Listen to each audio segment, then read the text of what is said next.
Hi everyone, this is Julie Cantillon and welcome to our webinar on standards reference grading. We're going to be sharing the updates to the new report card templates and gradebook. If you have questions throughout this webinar, please just type them into the question box and then we will respond to them at the end. So just let us know if you have questions via that way. Okay.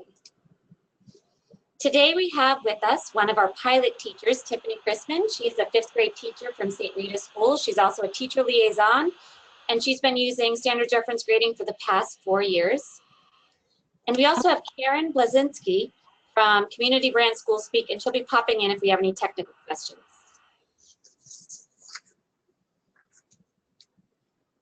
So a brief overview of our agenda for the webinar. We're not going to be covering the research behind standards reference grading or best practices behind standards reference grading in this particular webinar. If you're brand new to the idea of standards-based or standards reference grading, there will be some professional learning necessary in order to implement the process. And we're going to be sharing with you some resources at the end of this webinar that you can use to take a deeper dive and become more familiar with the process behind standards-based grading. So we're going to begin with an overview of the process to this point. We are going to look at the new template, and again, if you're a new user, you probably haven't seen the old template, but it will just be an overview of what to expect, what it will look like. We're also going to have Tiffany share some logistics. So what is it like as a teacher to be able to use the gradebook and the report card, and some practices that she uses in her classroom in order to make the process smooth. And then also some resources for getting started with standards reference grading and reporting.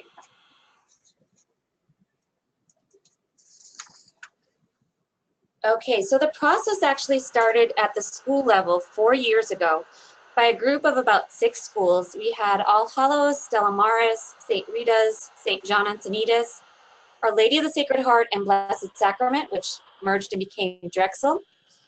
And the initial template was completed by grade level. And Tiffany was on that process, so she can speak a little bit to that. Tiffany? So one of the difficult things about the process was that because of scheduling, we only met in grade level teams, and it was inconsistent across the different grade levels because we weren't meeting at the same time. And so we were generating different ideas of what we wanted our report cards to look like.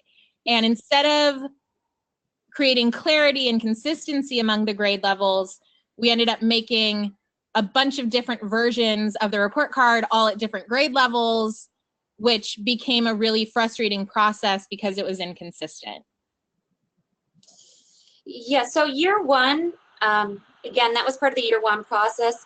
And there was a lot of success in that process, though, too, because they were collaborating with grade level teams around the standards. But again, a lot of that time was spent really becoming familiar with the standards. But we did notice as time went on that we saw a lack of vertical alignment within the report card. So we wanted to standardize pieces of that so that way, if you looked at a kinder or 1st grade report card, it didn't look like they were coming from 2 different schools. We needed something with that articulation. So again, we focused on the familiarity of the process in year 1. And then years 2, 3, and 4, we started working out the kinks. So there were some standards that were misaligned. We worked in the grading algorithm. We had a lot of professional learning. So we also learned best practices in that way about decaying average and power law as opposed to just a standard average, which you'll see in traditional grading. And then we also centralized some of the process. So in year 1, this entire effort was led by one of our former principals at All Hallows, and she ended up moving to a different diocese, but again, it fell on her to communicate with the student information system, which we use as School Speak. And so we decided there needed to be more centrality to the process, so that way, if schools had issues, if there was a technical glitch, or if something wasn't looking the way we wanted it to look, that I could communicate on the school's behalf to make those changes in a timely manner. So some began implementation K-8, just right out of the gate 4 years ago. And others started implementing in smaller grade bands. And Tiffany's just going to speak a bit to the pros and cons of each implementation strategy. So at our school, we went K through 8, which was beneficial because the change of mindset needed in both our parents and our teachers and our students came a lot faster because there was really no other option for anyone. And so we had to kind of jump on board. Every teacher was in the same position, so we were really able to help each other out and learn more quickly in that way. The cons of going K through 8 is that parent understanding and their willingness to accept the change was a lot more difficult in the upper grades specifically, because they were very used to traditional grading, and the changing was something that was a hard sell at first. So over time, some of the schools decided to only implement in smaller grade bands, like just the primary grades, or just start with kindergarten and move on every year. So some of the pros of that was that it really allowed parents to adapt gradually and accept change at a more manageable pace for them. The current kinder through third grade report cards lend themselves a lot more easily to the standards reference grading structure because they do kind of assess their skills. So that transition was a lot easier for parents. Some of the cons of smaller grade bands is that every year a new teacher had to relearn the process. And so you were always kind of adding a level of frustration to the learning that had to happen every year. So it meant that teachers had to continuously go to professional learning and feel like they're starting over, which can be really frustrating sometimes. So we're recommending to start with a smaller grade band, just starting out. The templates have only been created for grades K through 5 at this point because we really wanted to get them to a point where we felt really confident that they represented what we wanted it to represent, and then adding on the middle school starting at some point, working on that next year. Again, some schools are using a variation of this report card at the 6 through 8 level, but that's done at the individual school level at this point. We also want to emphasize that the teachers really need to have a solid understanding of the why behind standards reference grading. So we do focus on that a lot during our professional learning. We talk about why behavior is not included in a grade on standards reference grading. We talk about, how to actually determine the grade on the final report card and all the components that go into it. So logistically, we do have a work group that's on Basecamp, but we also have been meeting at least twice a year for the past 3 years. And we focus really on onboarding and then standards alignment. So each time we met, we looked at the grade level report cards and we tried to make some, again, look at them, look at the alignment, and then make changes where necessary. We also have had Marzano come in and do full day trainings for us the past 2 summers on standards reference grading. And a lot of the terminology we use is from those Marzano trainings. For example, why do we use standards reference as opposed to standards based?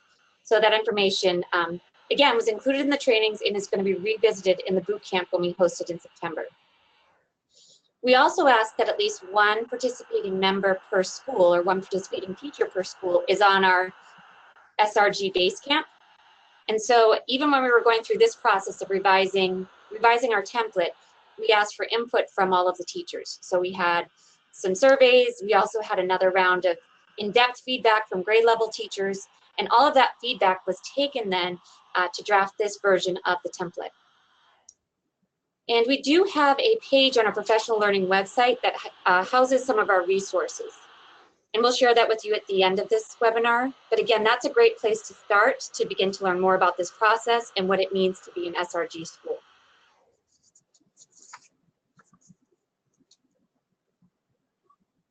Now we're going to be looking at the new SRG template. So I'm going to switch to Tiffany as a presenter. Tiffany, do you have this slide up? I do. Okay.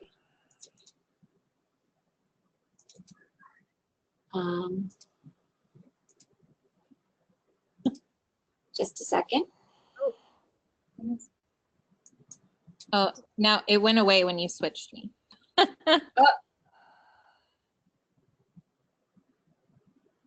So, but that's okay. You can go to your, let's see. Are you able to get to your school speak? Yes. There you go. Okay. Okay, so I am going to start by showing you the current version of our report card, the one that we see right now in our schools. So you'll notice some of the standards don't have verbs and they're not necessarily the standard. So part of this work came out of the original pilot program that we did, and we kind of determined as grade level teams what we thought every fifth grader should know. And we kind of developed what we wanted our report card to look like based on that, and then connected the standards to it. And we realized really quickly that that was a very subjective way to do that. And so on the new report card, we're really switching to completely standards focused so that there's consistency throughout all grade levels. You'll also notice on the current report card that reading is a separate category than language arts. We know that, especially in middle school, we teach ELA pretty much all together, and the standards are written together. So we decided to connect those and put them into one full category that hit both reading and writing, speaking and listening, and language, all in one subject. For the specials classes like technology, PE, art, music, the first iteration of the report card, we had a very basic list of not the standards, but just that they basically went to class and were a good student. And we realized that we needed to have standards for those subject areas. So then we got to this report card where we have those standards and put them on the report card, but now we feel like it's a little too constraining, especially because a lot of schools don't necessarily have a teacher for every single one of these subjects. So a self-contained teacher is teaching a lot of these things on their own. So that was another change that we made. You also notice at the bottom, we have successful learner traits. So right now, these are all the successful learner traits, which is basically their grade for behavior. It's all of the skills that a successful learner displays in order to learn in the classroom and help other students learn in the classroom. Right now, it's a pretty long list, so we kind of condensed it and really took feedback from a lot of teachers and decided what was most important, what teachers really wanted to see on there, and kind of condense it into a more manageable section. So now I'm going to show you the new report card, which is here. So like I mentioned before, the successful learner traits we've condensed. And we also felt that it was necessary to put it at the very beginning of the report card because we really wanted parents to not overlook it, because we know as teachers that a student's behavior is really what leads to their grades, and we wanted parents to be able to see that transition more fluidly. We combined, language arts and reading into one subject. So it's just under language arts, and each gray area is the domain, and underneath it are all the strands within that domain. In math, we added in the standards for mathematical practice. There are 8 of them, and so we put all 8 of them together because after a discussion, we realized that they're not necessarily something that our students will be constantly working on and mastering, but we did feel that they were incredibly important to our students learning in math and wanted to highlight that on the report card. So we did add that in.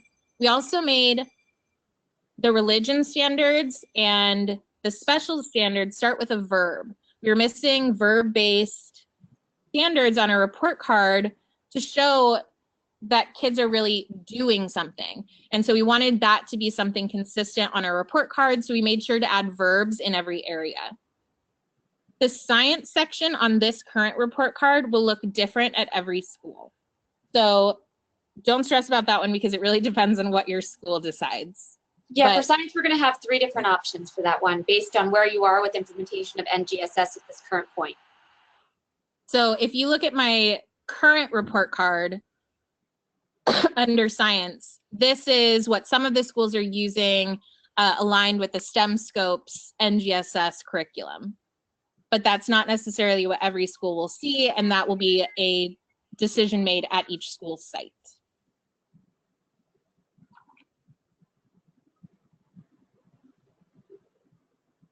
I think that's all I have on there as far as the changes from the current report card to the new one. Okay.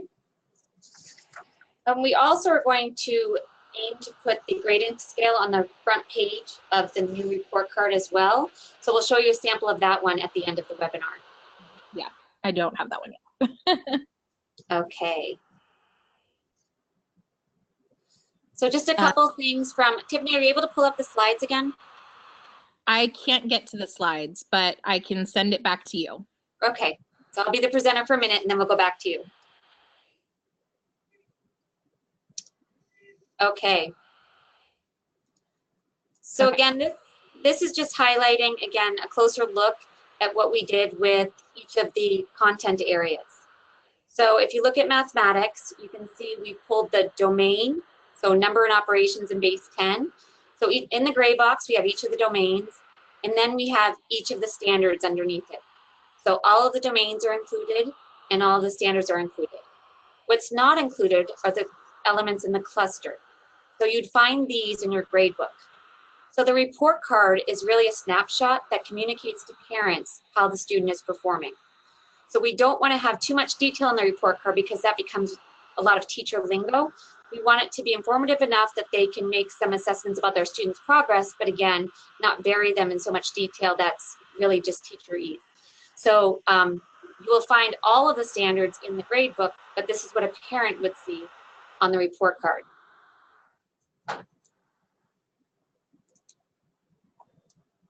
Okay, and now Tiffany is going to speak to some of the logistics about her day-to-day practice in utilizing standards reference grading. So Tiffany, I'll make you the presenter now and you can talk them through the grade book. Okay.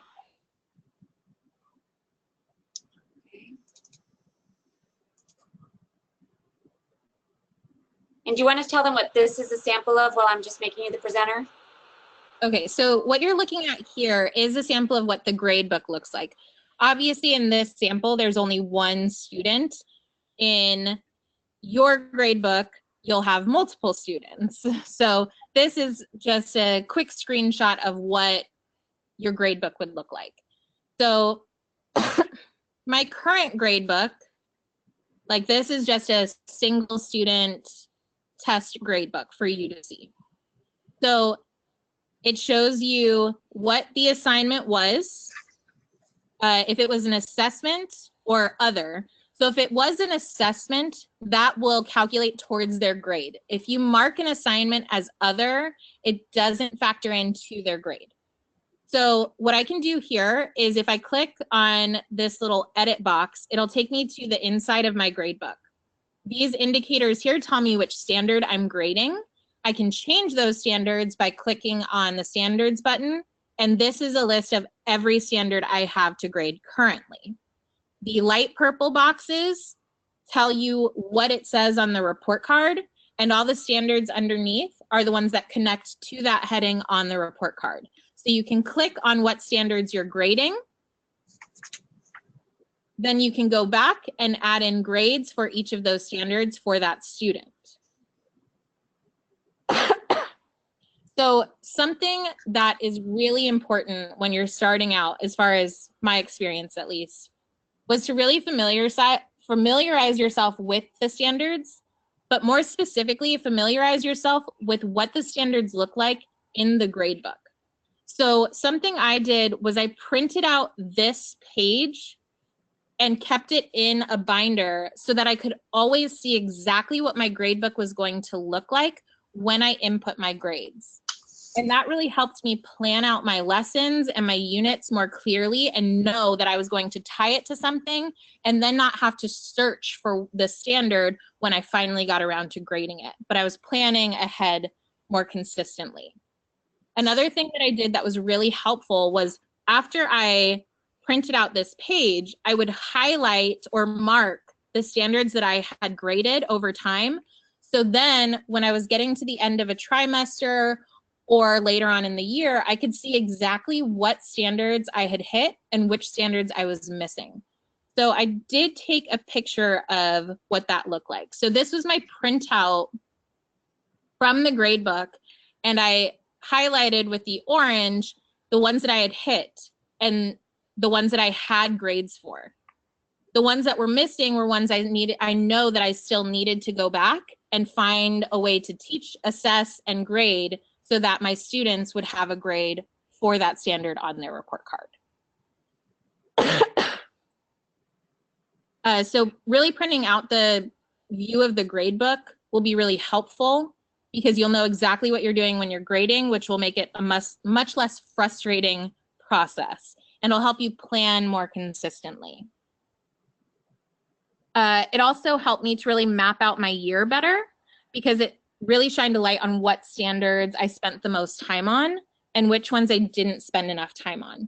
So what I would do in the beginning of the year is I would sit down with these printout lists and I would start listing out the units that I would teach and start connecting all the standards that I knew I taught within that unit. And then I found all the missing standards that I didn't necessarily have a unit planned for so that I could find a better way to connect those into my teaching or develop new units to make sure that I was teaching them.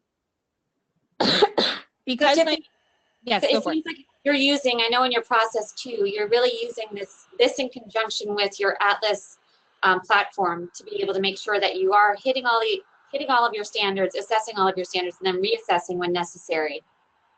Yeah, Atlas has been a really helpful tool for me to do this and really keep digital track of what I've been doing instead of writing it on a piece of paper and losing it later. So that's been really helpful for me to go back and see exactly what I've done, what I need to do, what I might need to spend less time on, or units that I thought I was hitting standards on that I don't necessarily have assessments for. So that whole planning process has really overlapped for me and really made this a lot easier. Because something I realized when I started was that a lot of assignments that I had that I thought were my assessments were actually not my assessments. They were still the learning aspect for my students, and I needed to develop more specific assessments that hit the standards that I could clearly see my students' growth and progress in them. So a lot of what used to be my final assessment became my last big formative assessment before they took a more summative assessment that hit the standards that I needed it to. Something that really helped me figure that out was by charting my test. So I gave my students a math test that basically covered everything that we do with fractions.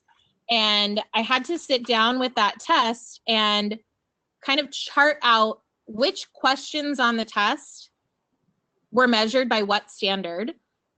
And then I had to collect only those answers and grade those answers to those questions as one standard grade and do that for about 7 standards.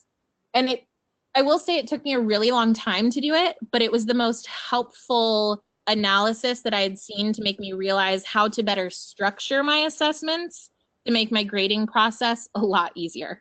Because then obviously I just clumped all the questions together instead of having to navigate throughout a test.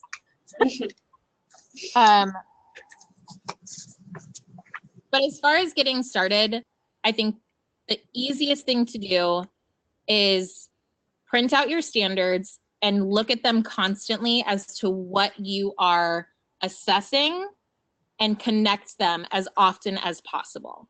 The more you track and the more you think ahead that way, the easier the grading process is in general. Because navigating school speak just takes a little bit of time and it'll be really easy. But if you start printing out what it looks like on school speak, navigating it becomes a lot easier.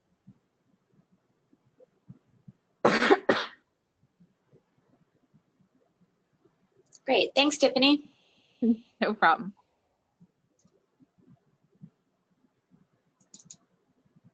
Would you like to make me the presenter to finish up? I will. Okay. All right.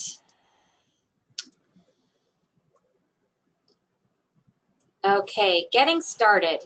This was a lot of information in a short amount of time, and we're aware that much more professional learning is needed. Some steps you can take to get started, or if you are interested and have more questions, first you can connect with SchoolSpeak.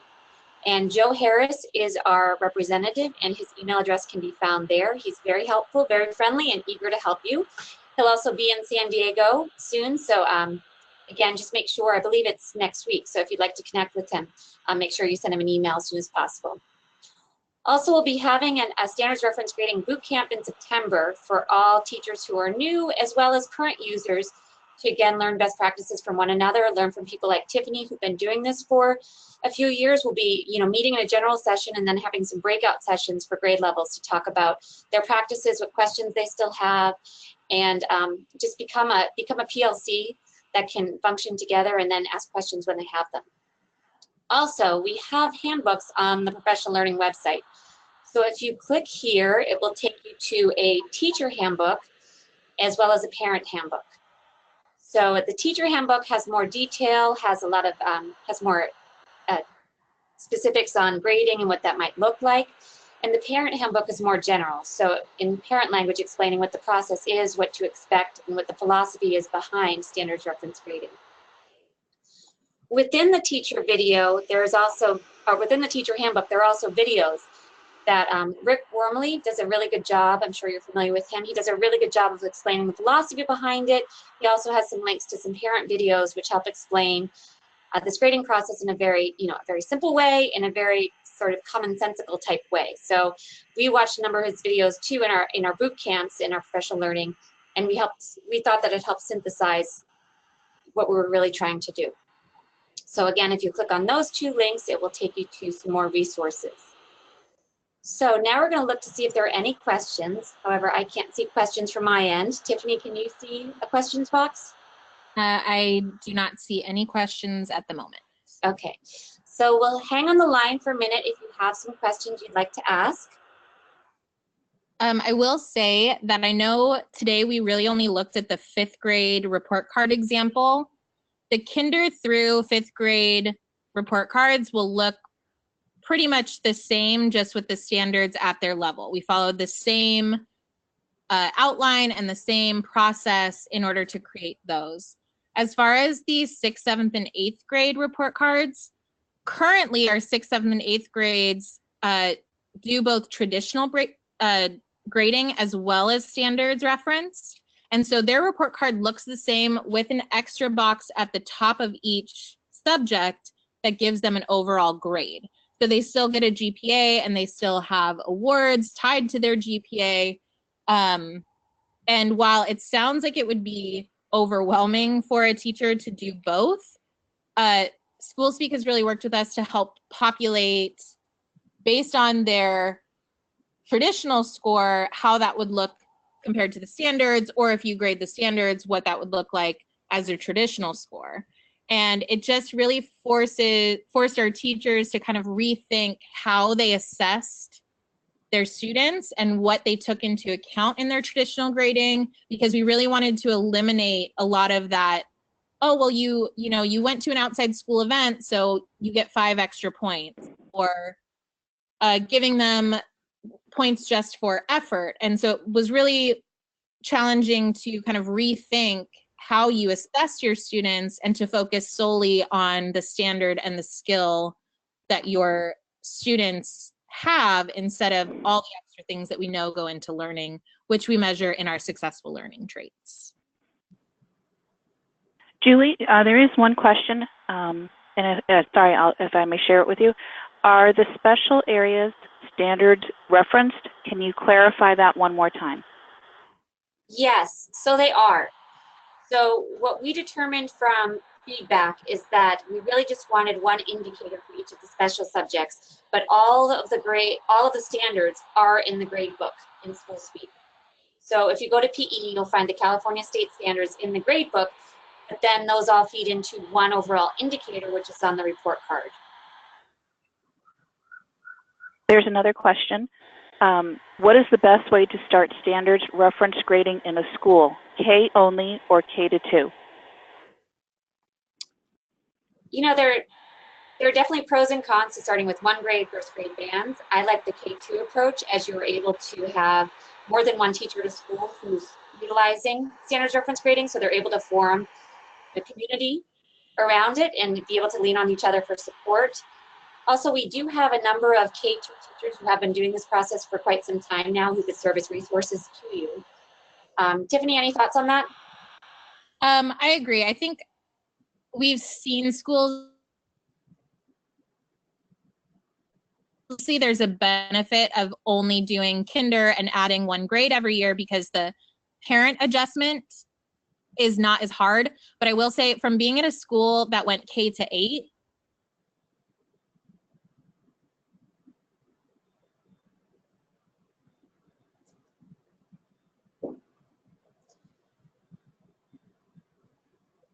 I think we lost your sound. Karen, are you there?